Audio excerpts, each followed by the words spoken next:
Hi friends! I am out here in the yard. It is 100 degrees. I am dying, but I had to come out and do some stuff after work, and I thought it would be a good time to take you guys around the yard and see how some stuff is doing. So I just want to share a few things. I'm up here by the house right now. Um, Flower beds are looking pretty good, but even more so than that, I thought it would be fun for you guys to say hi to the chickens. So here are the girls. They are in their new fenced area. I don't mow in there. Initially we did, but then I realized how much they were loving the tall grass, especially when it goes to seed. So I don't mow anymore. I am planning on coming in here and overseeding the lawn grass with some sort of pasture grass that I think will do better not being mowed. But they are happy girls. I just had to open up their door here to their coop because it just gets so hot. So now that the sun's going down, I prop that open and I have a fan pulling air out. So before I built this area here with this new fence, they used to just stay inside of that fenced area. So now it's like a double layer, which is good because if and when I do come through here and do some new seeding, I can lock them up into that area. They'll still have an outside space while something gets growing. So anyways, I thought you guys would like to see the chickens. And if any of you also are my Facebook friend, you'll see I've posted recently about a rabbit who is living in here. Let's see if we can see him. I already saw him once today. So I've had more rabbit activity this year than I have ever had before. And unfortunately, my dog did catch a baby one day and killed it. But there is a rabbit in here who has figured out that if he stays inside of this fence, my dog won't get him. And I used to open up the gates. I used to open up these gates at night so that my dog could run through here when he would come out once the chickens were locked up, because my thought was it was keeping predators away, because he would come in here and run through here like a bat out of hell and, you know, pee on stuff and mark his territory. But now that I know there's a rabbit living in here, I do not open the gates at night anymore. And every day I get really excited when I see Mr. Peter Rabbit. That's his name, Peter. And you know, it's really impressive. When I go in here, I move around the sprinkler and stuff that I have running for them. And I look for Peter. And then all of a sudden he's behind me. Like I walk right past him and I don't even see him. So it's pretty amazing how well they can hide. So he could very well be in one of these little overgrowths of grass, but I don't see him. So I thought I would take you guys out to the garden. Let's go see. I got a sprinkler going. Of course, I have to water everything at every possible moment. Right now, I've got to go around the sprinkler, so we're going to go under the willow tree. My weekend work that never got finished. This area is looking insane. I had black locusts growing along the side of my property line right here, and I had them cut down this winter, and these are all of the baby sprouts from the roots. I mean, these just grew within the last couple of months, and they're like 7 feet tall. But see, the black locusts have these thorns, and they were really infested.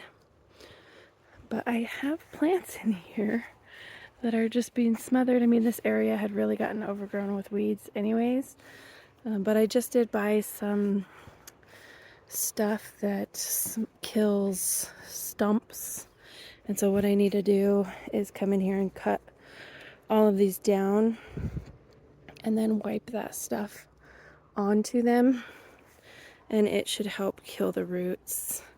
I don't like to use stuff like that, but this is just insane, and there's no way it's going to stop.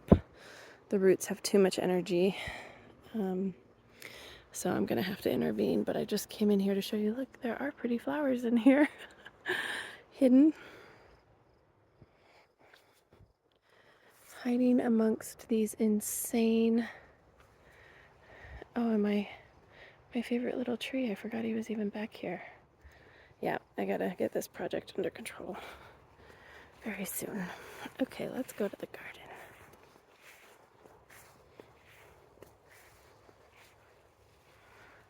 Should I just walk through the sprinkler because it's hot, or save my phone? I'll save my phone. Waited it out.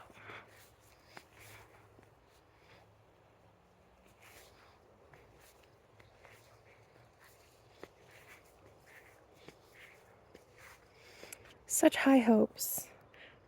Thinking you're gonna go into the garden, but you're not. I'm sorry. All right, here we go. You stay up. So first, right away, look at the beautiful grapes coming along so nicely. The vine is looking great. And then I've got my red twig dogwood starting to make its berries.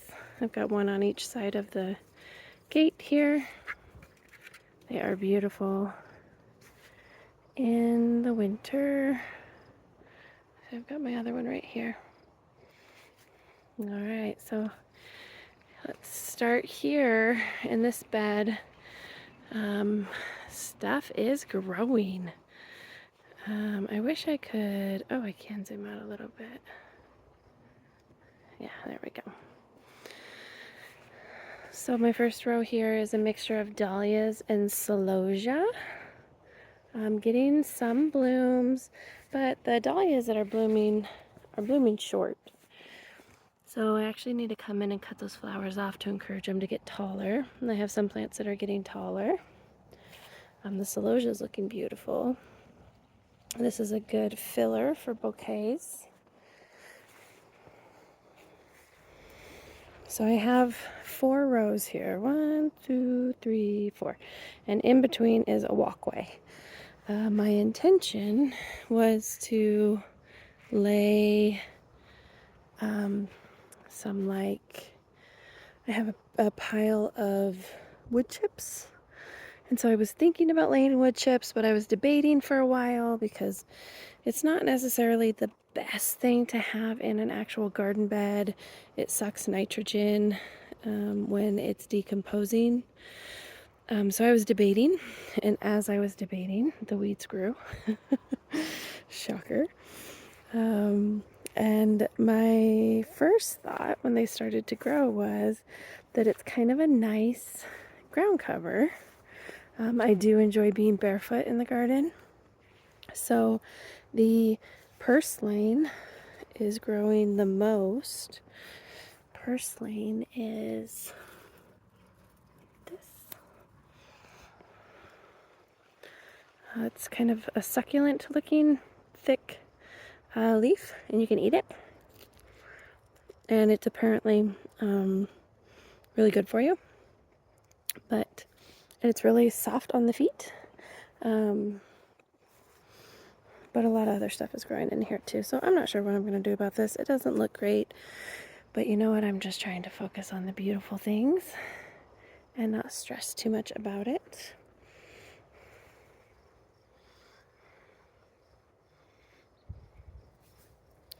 This is Queen Anne's lace. So this guy's falling over. Where are you? Yeah. Isn't that pretty? It looks like a firework. He's falling over. He could use some support. And then I've got some eucalyptus here. I did come weed around the eucalyptus the other day to give it a better chance. Oh, something came in here and broke one off. But we've got a few plants growing. Okay, sorry, I just got interrupted. Had to be a mom for a minute, so I don't remember where I left off. I think I was looking at eucalyptus, but anyways, getting a little too detailed here. I don't want it to be an hour-long video for you guys. This is, I'm forgetting the name, Lavaterra. I really, really, really love this flower. It's so pretty. And then this one I also really, really love. It's just so different. Little fuzzy blooms. It's another one that I planted thinking of it as a filler for in a bouquet. Like not the big showstopper. You'll have like a dahlia or sunflowers or something for the big showstopper. And then you put in those little fillers. My row of sunflowers. And there are cosmos in there too. I thought it would be a good mix. Maybe it'll still work out. They're kind of covering the cosmos, but the cosmos might be okay with that.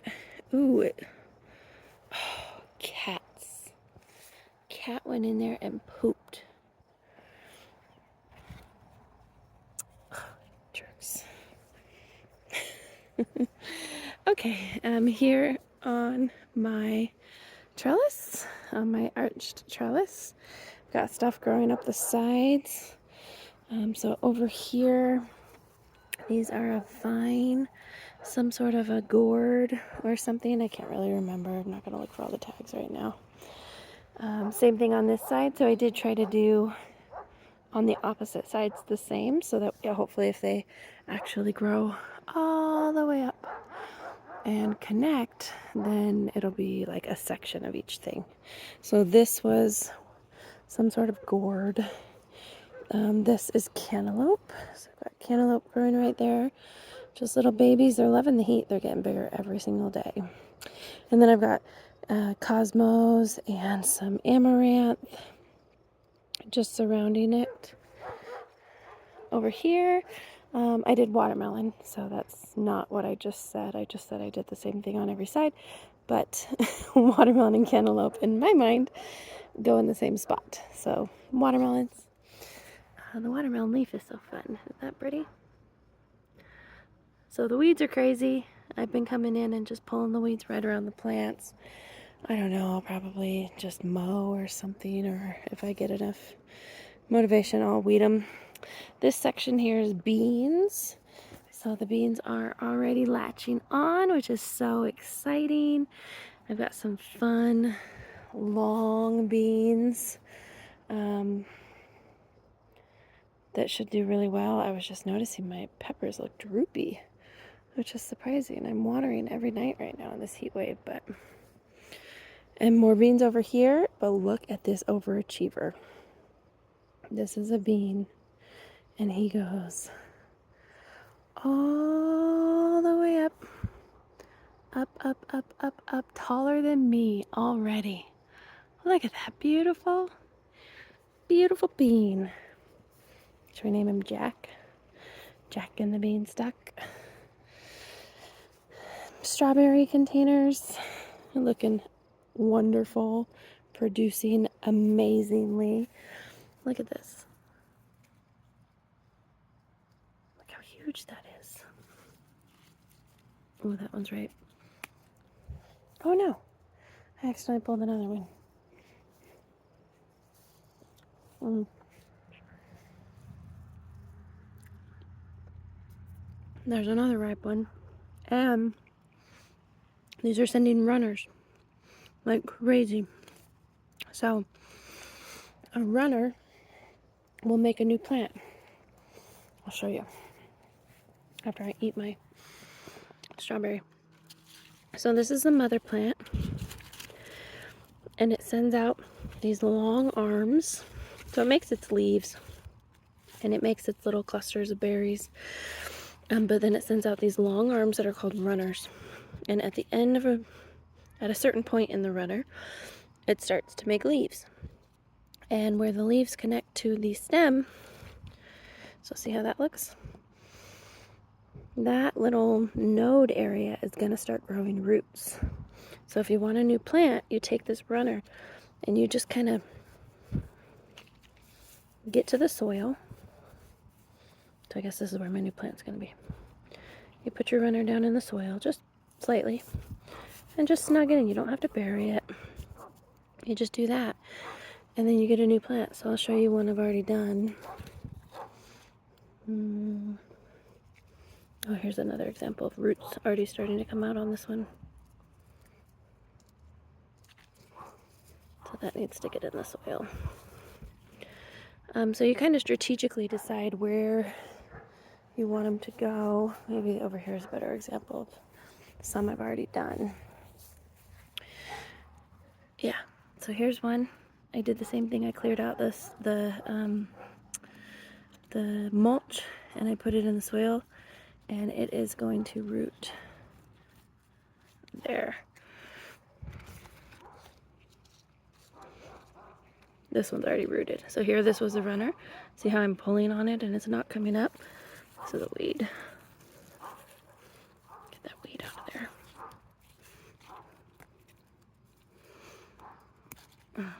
So this is the runner. It's not coming up. I'm pulling on it. That's because it's already rooted over here. So I did that same thing over here. And now I'm going to have a new beautiful plant. So that's the wonderful way of strawberries. So I just planted these containers this year. I did purchase plants online. I think I got like 12. So I did 6 in each box, but they did not do well. I don't know if it was me. They were bare roots. So that means it's just like the root, and no leaves are growing yet, and then you plant it. So it could have been me. It could have been gardener error on the way I planted them, but they didn't do great. Some of them survived, but not great. And then I saw the same variety of strawberry at the store, and so I went ahead and bought 4 plants at the store. So this was 1, 2 there, and 1, 2 there. But then the runners are taking off, and so like this was a bare root.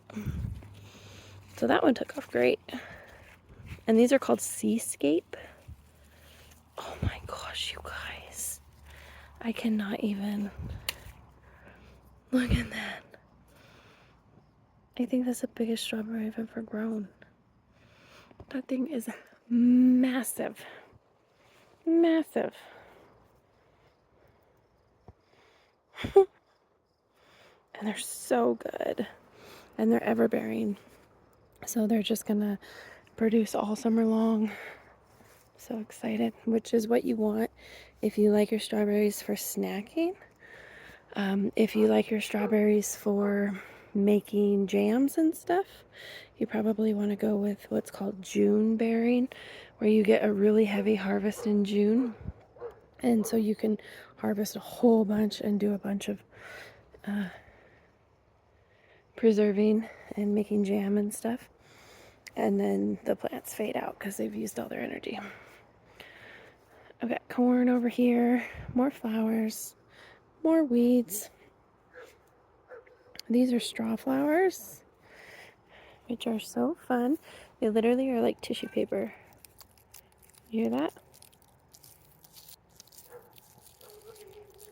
They're so fun. They're so pretty. They dry beautifully. When they are just, this is bud phase, and then they open up, and then this is as they start to age. I don't love them at this phase. And then they'll start to lose their petals, but I love them at this phase. Gorgeous. Gorgeous, gorgeous. A row of peppers, looking a little droopy. But they definitely have plenty of water. Even as I'm just walking around, the soil is soft. and sinking just a little bit, which shows me I'm doing a good job keeping the soil moist. So they're probably just reacting from the heat. Look at my pumpkins. I am so excited. Okay, first asparagus. This was a brand new asparagus bed. So I'm not eating on it yet this year. I have to let it grow and establish its roots. So it's this ferny stuff here. This is actually what your asparagus stalk turns into if you let it grow. Let me see if I can find one that still looks like an asparagus. Oh, there we go. See that guy? There's a little tiny asparagus. He's so small because the plants are so young. But then as I let him grow, he's going to grow into this ferny tree. And that's what the plant needs to do to establish its roots. But I was a little bored just having a couple rows of asparagus.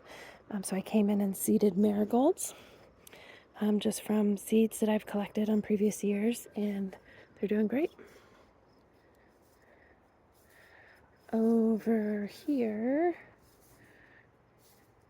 are my pumpkins. They're looking so good. Ooh, we've got an arm coming out. The first one. Winner, winner. Let's see what variety that is. That's sending out the first arm. So somewhere here in the middle I have tags.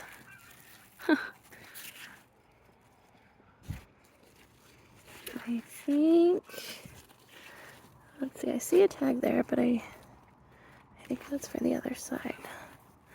Howden is on that side. Oh my goodness, I can't find it. Well, it'll be a surprise. But look how big. Look compared to my strawberry. In my hand, they're huge. So I have 8 different varieties here right down the middle. I did one variety on this side, one variety on that side for 4 different rows because I like different colored pumpkins for decorating in the fall. For those of you already thinking about Halloween and the fall, I am too because I am growing pumpkins.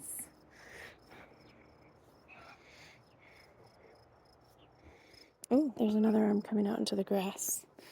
So we should train this. Oh my goodness, I already have a female flower. Look at that. So this is how you know it's a female flower. Because it has that little pumpkin on the bottom. You see that? So it's like an egg inside of a woman, right? It's like they're born with the egg, but it hasn't been pollinated yet. Then you have male flowers that look like this. And obviously these flowers haven't opened yet, but they will. But see how there's no pumpkin on the base? So that's a male flower. And when these open, the bees have to go from the male flower into the female flower to pollinate it. If they do not, this little pumpkin will get yellow and brown and fall off because it never got pollinated. Ouch. Pumpkin vines are kind of pokey. So I'm just turning that arm while it's young, trying to train it back into the space it's supposed to be in. But wow, I can't believe I already have female flowers. Usually, a plant will send out a bunch of male flowers first. My assumption, I always like to make assumptions as to why nature does what it does. My assumption is it's to attract all the bees before the bees are really needed. So if you look in there, you can see a whole bunch of little male flowers. So they're not blooming yet, but it's just loaded. It's gonna be loaded with male flowers really soon, but there's no females over there. There's another female there though, and that flower is probably gonna be open in the morning. So another thing you can do if you're having low pollination, if you are growing pumpkins or really anything that needs to be pollinated, and you're noticing that pollination is not happening, you can come out with a Q-tip, preferably early in the morning. The flowers are wide open early in the morning. And you take a Q-tip and you rub it around inside of the male flower, and then you go and rub it around inside of the female flowers. Or you can even just pick off a male flower, rip off the petals so you just have the little stamen sticking out, and you take that around and rub it on the inside of the female flowers. Got my raspberries over here.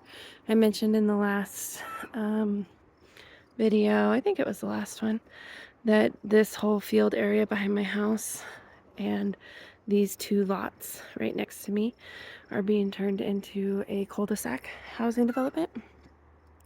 So these people have moved out so here's my house, and then this little house right next to mine, and then that big white house right there, they're owned by the same people. They've moved out, those are up for sale, and they've stopped watering, obviously. There's actually a line up there where they adjusted their sprinklers because a fence is going to go up right there, and that house is going to stay and be sold, but all of that from that line right there, all of this is going to be houses and a road. And my yard ends right here where this T-post is. I'll show you.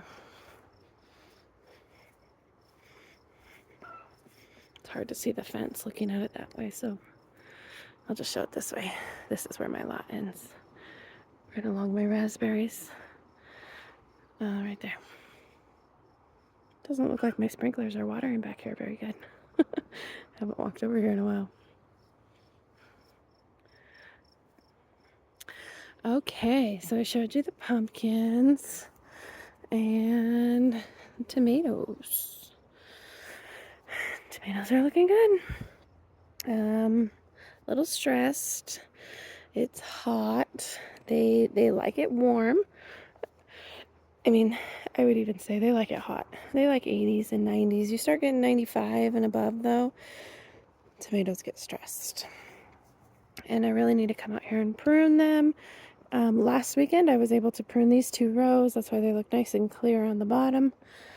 And over here, I started to over there, but I didn't get a chance to finish. It got too hot, and I almost died.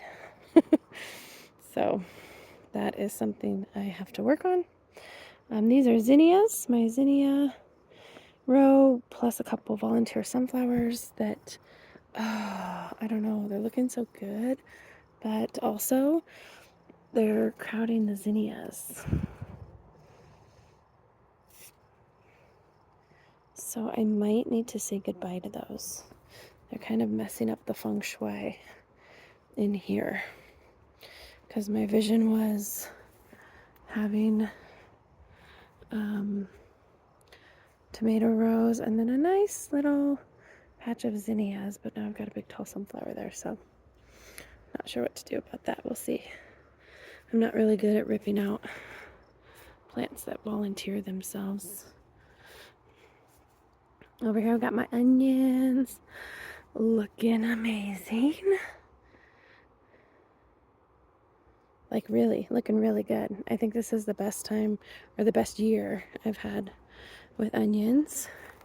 I've got my little ground cherries in there. I gave some of those to one of my coworkers, and he told me his are huge, bigger than mine. Mine definitely sat in containers longer than they should have to be happy. That's borage, a wildflower that I planted once upon a time, and now it seeds itself all over. Same thing here, wildflowers that I've seeded before, and they come back. This is a patch of calendula. I did start all that from seed inside this year. A volunteer sunflower. I've got some other stuff in here that I did start from seed. These little pink flowers, I forget what they're called.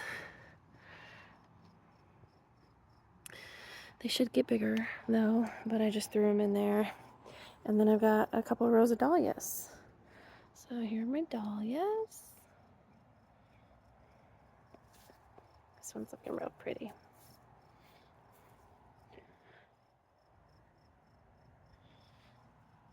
Let's see.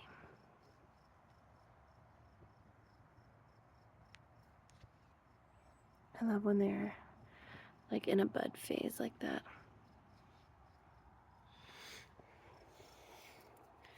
Gorgeous.